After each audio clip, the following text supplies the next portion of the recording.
जितने भी छात्र इकोनॉमिक्स मेजर पेपर 2 का क्वेश्चन अगर खोजना चाह रहे हैं तो आइए सबसे पहले हमने चौथा क्वेश्चन करा लिए हैं। अगर अभी तक चौथा क्वेश्चन तक आप नहीं देखें तो हमारे प्लेलिस्ट में जाकर क्वेश्चन नंबर 4 तक आप वीडियो देख सकते हैं। आइए आज हम क्वेश्चन नंबर 5 को देखते हैं, आखिर 5 नंबर क्या कहना चाहते हैं। पाँचवा में आप सभी को पूछा गया है बेरोजगारी की समस्या, ग्रामीण बेरोजगारी और मनरेगा क्या है। ठीक है दोस्तों, इसमें आप सभी को 3 प्रकार से क्वेश्चन पूछा गया है।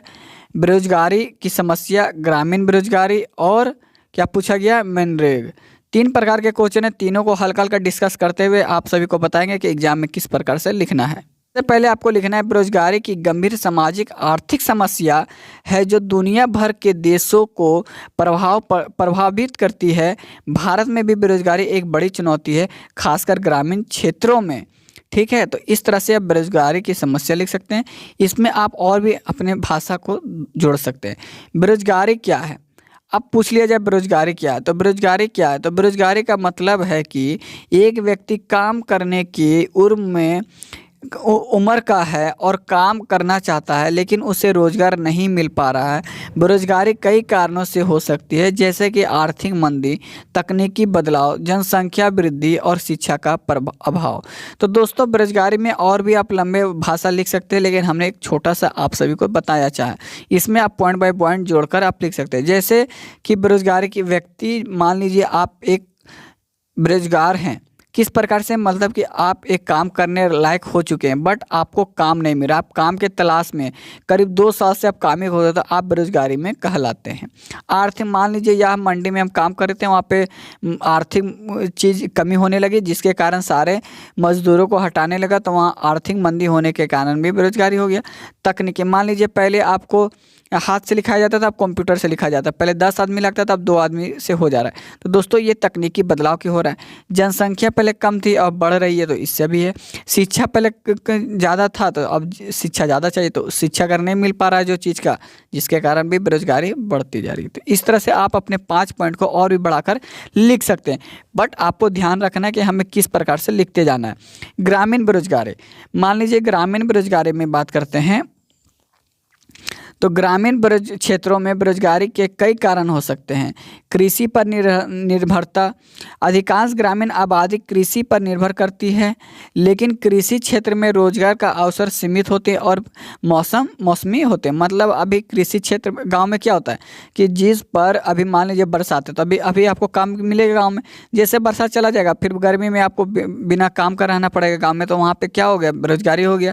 सिंचाई का अभाव, सिंचाई अगर नहीं हो पाता, सिंचाई का अभाव के कारण कृषि उत्पादन में कम होता है। मान लीजिए जिस प्रकार से हमने 10 कट्टा फसल लगाया और हुआ कितना, 2 कट्टा, 8 कट्टा मेरा बर्बाद हो गया, तो ये अभी सिंचाई का अभाव है, जिससे रोजगार का अवसर कम हो जाता है। ठीक है, कृषि उत्पाद के कम दाम, मान लीजिए हमने 10 कट्ठा गेहूँ उगाया और रेट किस तरह मिल रहा है, 10 रुपया, तो कृषि उत्पाद में कम दाम में किसानों को आय को कम करते और उन्हें गरीबी में ढकेलते जा रहा। मान लीजिए हमने 100 रुपया लगाया और बेचे कितने में, 90 रुपये में, तो इस प्रकार से मेरा लॉस हुआ, तो हम क्या होंगे, गरीबी में जा रहे हैं, अमीरी में नहीं जा रहे, गरीबी में जा रहे, उल्टा जा रहे। ठीक है, तो ये चीज़ें ध्यान रखनी है।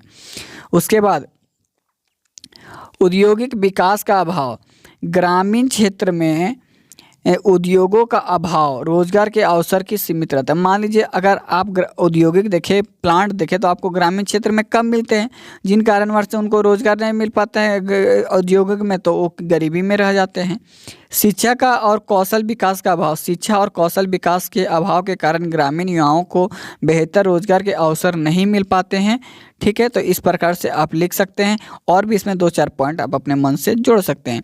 अब मनरेगा योजना क्या है, भारत सरकार ने ग्रामीण बेरोजगारी से निपटने के लिए महात्मा गांधी राष्ट्रीय ग्रामीण रोजगार गारंटी अधिनियम लागू किया। इस योजना के तहत ग्रामीण क्षेत्रों में रहने वाले परिवारों को वयस्क सदस्य को वर्ष में 100 दिन का रोजगार दिया जाता है। मान लीजिए यह गांव में बेरोजगारी है और इसमें अधिनियम बनाया गया, तो इसमें प्रत्येक 100 आदमी को प्रत्येक साल जॉब दिया जाएगा, तो ये चीज़ें बनाई जाती है। अब देखिए मनरेगा का उद्देश्य क्या क्या था, ग्रामीण क्षेत्रों में रोजगार का सृजन करना, ग्रामीण विकास को बढ़ावा देना, गरीबी को कम करना, खाद्य सुरक्षा सुनिश्चित करना, ग्रामीण क्षेत्रों में बुनियादी सुविधाओं का विकास करना। मनरेगा का लाभ किस प्रकार से था, तो ग्रामीण लोगों को रोज़गार मिलता था, जिससे उनकी आय बढ़ती थी। ग्रामीण क्षेत्र में बुनियादी सुविधाएं का विकास होती थी, जैसे कि सड़कें, तालाब और सिंचाई का साधन आता था। ग्रामीण लोगों को सामाजिक सुरक्षा मिलती थी। ग्रामीण क्षेत्रों में महिलाओं को शक्तिशाली होता था। और मनरेगा का चुनौतियाँ क्या है, तो योजनाएं के कार्यान्वयन में कई चुनौतियां हैं, जैसे कि भ्रष्टाचार, कम गुणवत्ता वाले काम और लिंग का अधिकता का भेदभाव। योजना के तहत दिए जाने वाले काम हमेशा अस्थायी नहीं होते हैं। योजना का लाभ सभी ग्रामीण लोगों तक नहीं पहुंच पाता, जिन कारणवश से वह गरीबी रेखा में आ जाते हैं। यही मनरेगा की चुनौतियां हैं। अब निष्कर्ष अगर हम पढ़ते हैं तो बेरोजगारी एक जटिल समस्या है, जिसके लिए व्यापक और दीर्घकालीन साधन की आवश्यकता होती है। मनरेगा योजना ग्रामीण बेरोजगारी को निपटने में एक महत्वपूर्ण कदम है, लेकिन इसे और अधिक प्रभाव बनाने के लिए कई सुविधाएं का आवश्यकता है। अधिक जानकारी के लिए आप निम्नलिखित विषयों पर ध्यान दे सकते हैं, जैसे कि शहरी रोजगार, बेरोजगारी का आर्थिक प्रभाव या रोजगार नीतियां या कौशल विकास। अगर आप दोस्तों ये सारी चीज़ें अगर आप पढ़ते हैं तो आप सभी को एक अच्छे नंबर लाने की बात कर जाती है। क्या आप इस विषय पर कोई प्रश्न पूछना चाहते हैं दोस्तों, तो हमारे कमेंट बॉक्स में जाकर आप कमेंट करके दोस्तों पूछ सकते हैं। और कोई भी दिक्कत होती है हम आपके लिए 24 आवर एक्सटेंड है, आप हमारे कमेंट बॉक्स कर सकते हैं। और जो भी इंपॉर्टेंट क्वेश्चन आपको नहीं समझ में आ रही है हमें कमेंट करें, फिर से आप सभी के लिए उस क्वेश्चन को बीच में लेकर आएंगे दोस्तों। इस प्रकार से दोस्तों हमने क्वेश्चन नंबर 5 को भी कंप्लीट कर चुका है। अगर क्वेश्चन नंबर 5 में कोई भी प्रॉब्लम आपको होती है, कोई भी समस्या होती है, तो हमारे प्लेटफॉर्म पर कॉमेंट करके पूछ सकते हैं। वीडियो अच्छी लगे तो लाइक कीजिएगा, और हो सके तो जितना हो सके दोस्तों एक सब्सक्राइब देकर जाइए।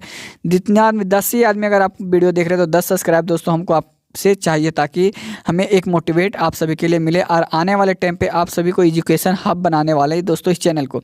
तो बस आप सभी का एक सपोर्ट चाहिए, और इसी तरह आप हमारे प्लेटफॉर्म पे बने रहे। जय हिंद, जय भारत।